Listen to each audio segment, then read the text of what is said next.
Parang nakakaboring ngayon pare. Kaya kaboring nga ngayon, sobrang init pa. Parang gusto ko magnegosyo. Ano ba kasi gusto mo mag-iloto? Mahilig kasi ako magmasa eh.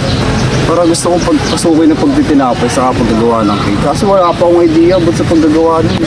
Pagtitinapay ba at pagtitip? Oo pare. Actually, dun sa Lalaisi of St. Dominic, nagagawa nila sila dyan yung mga kurso ng paggagawa ng cake, paggagawa ng tinapay. Andyan nga si... Meron na ba ngayon dun?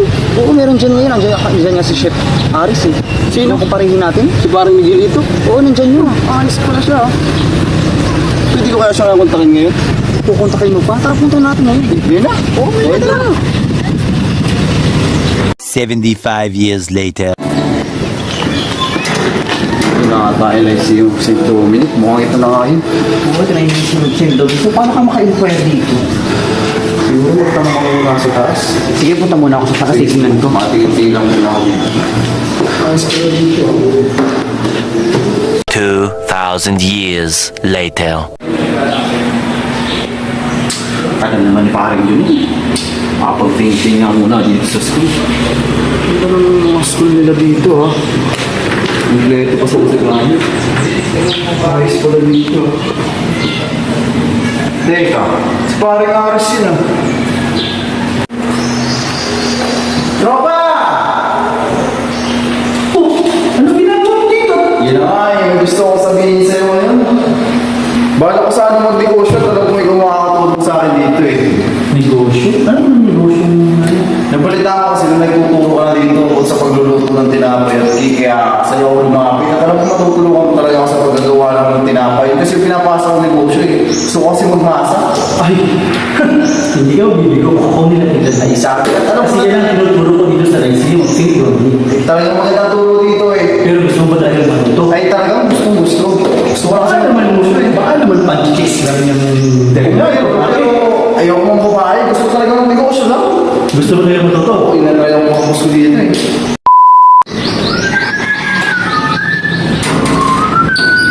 Chef, good morning! Uy! Alam mo natin at gusto ko talaga mag-negosyo sa Talaga gusto mo talaga matuto ah. Oo. So, tala mo na ba yung hiningi ko? Ay, oo, yung apron sa Apron, tsaka? Dito tayo, sir. Hairnet. Ako pa po. Ano? Pinalaban mo ba yan? Ay, Kailangan malinis. Bagong bili to. Kailangan malinis. Oo naman, sir. Baka naman, di ka naligo. Naligo ako, sir. Kanina pa Sigurado ako, ka. Naligo. Naligo ka. O sige, Ano? tara na sa kitchen. Simulan na natin. Bagay na bagay. Kasama din pala niya. Ano? Tama ka, chef. Chef! Ready na ako. Sabi ko, Talagang nasa ako, sir.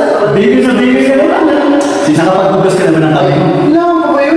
Ba, syempre kailangan galing ka sa labas. Sa bagay, ah. Hawak ka ng nakain mo. Oo nga pala eh. Di ko, sir. Alinis ko na.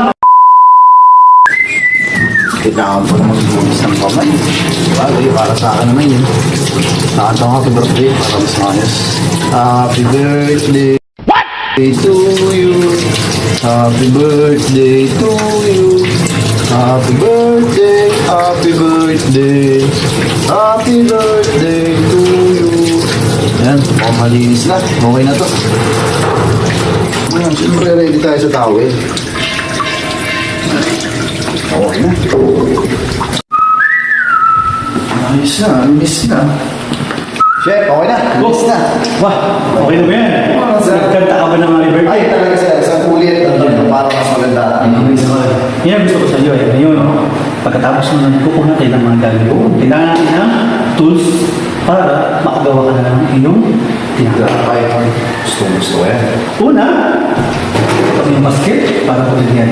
Alagaan sir ng mga tools. Yes, syempre.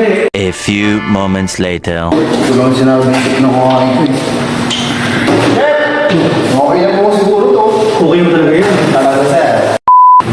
Okay, so yung mga tinda ko rito mga ingredients.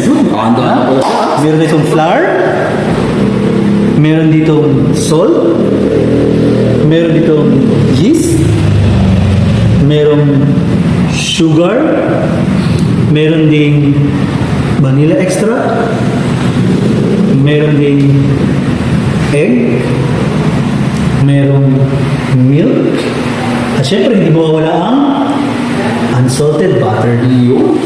Talaga naman naka-ready na talaga pala yung mga ingredients. Sir, yun ang gusto ko talaga sa iyo. Yes.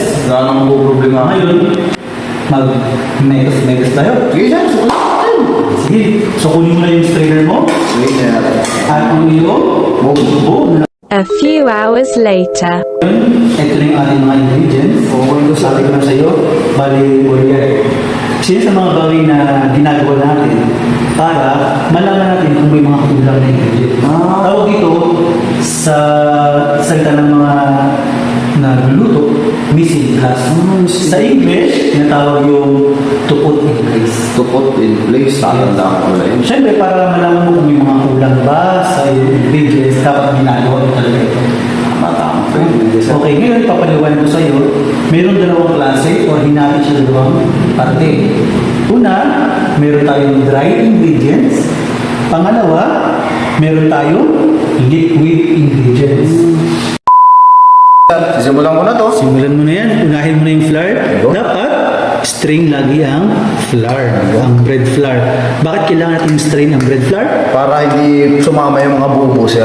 At, Para mas pino yung ating flour. syempre, at pinakahuli, ito yung mga insekto, Oo, mga para- foreign object na tinatawag natin Na hindi sumama. na hindi sumama. Tama. Napakahalaga talaga ng strainer. And, kailangan ihalo mo naman ngayon ang sugar. So, ang sugar, ilagay mo sa iyong kanan. So, kaya ako sinabing sa kanan, para dun mo rin ilagay ang yeast. Dapat ang yeast at ang sugar ay magkasama. Kasi po, ang yeast, ang pagkain po ng sugar. Kapag nagdinikit mo, ang sugar sa yeast, mabilis pong magbo-bloom ang iyong yeast. Salt, sa tabi, sa parteng kaliwa, para hindi ka agad tamaan.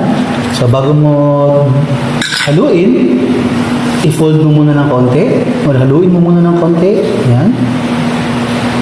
Pagka nahalo mo na siya, pwede mo nang haluin lahat. Para sila ay magsama-sama na. Parang yung jowa mo, kailangan lagi mo kasama. Katampis. 75 years later. Yan, halo mo na ba? Yes, sir. Sigurado na ba yan? Oo, sir. So, kailangan mo na siyang i-set aside.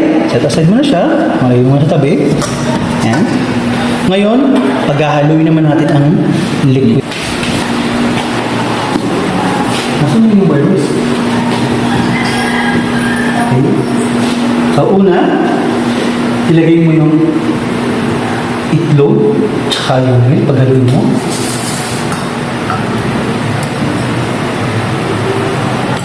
Haluin mo siya.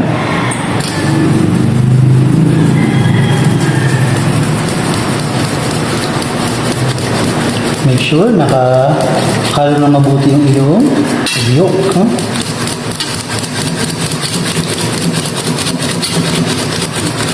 Tapos, ihalo mo yung vanilla extract.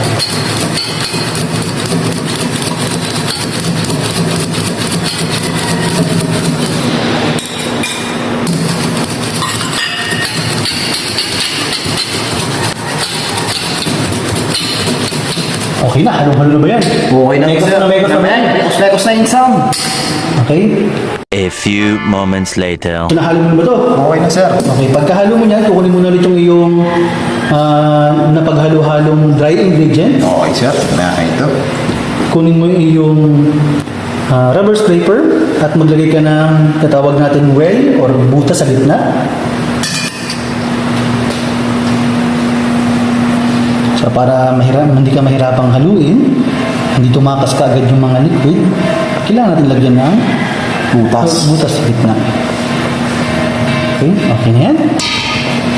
Ihalo mo na ang iyong liquid. Ano to, sir? Dahan-dahan lang. Kahit bilisan mo.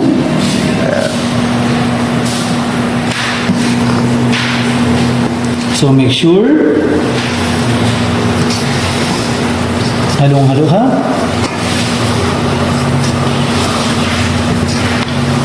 $2,000 years later.